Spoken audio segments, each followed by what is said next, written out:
रिमि झिमि बरसला हो बदरिया, मोरवा झूम झूम नाचेला। रिम झिम बरसला हो बदरिया, मोरवा झूम झूम नाचेला। रेलिया भैल मोर बैरनिया, पिया के लेके गइली ना। रेलिया भैल मोर बैरनिया, पिया के लेके गइली ना। अरे रेलिया ना बैरी जहजिया ना बैरी ना, रेलिया ना बैरी जहजिया ना बैरी ना।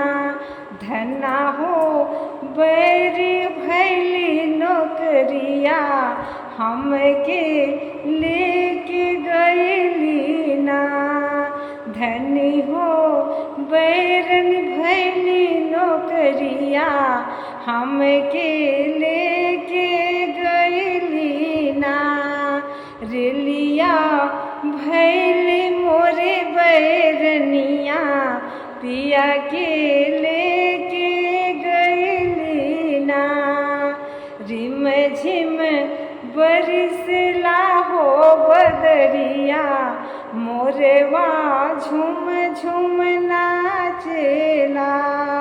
सोने की थाली में जीवना परोसलना, सोने की थाली में जीवना परोसलना।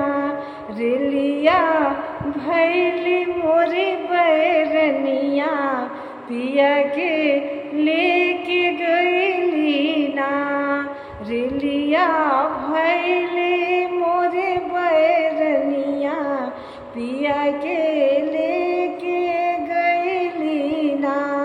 रिम झिम बरसला हो बदरिया, मोरवा झूम झूम नाचेला। पाँच ही पान पाँच बीड़ा लगावल ना, पाँच ही पान पाँच बीड़ा लगावल ना।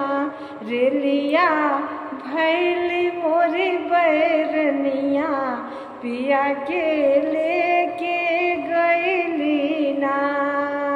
चुन चुन कलिया किसी ज लगावल ना, चुन चुन कलिया किसी ज लगावल ना।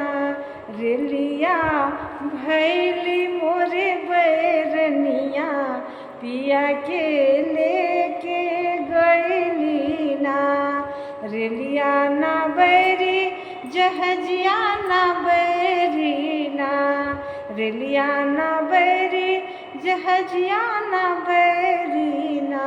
धनी हो बैरन भैली नौकरिया, हमके लेके गइली ना।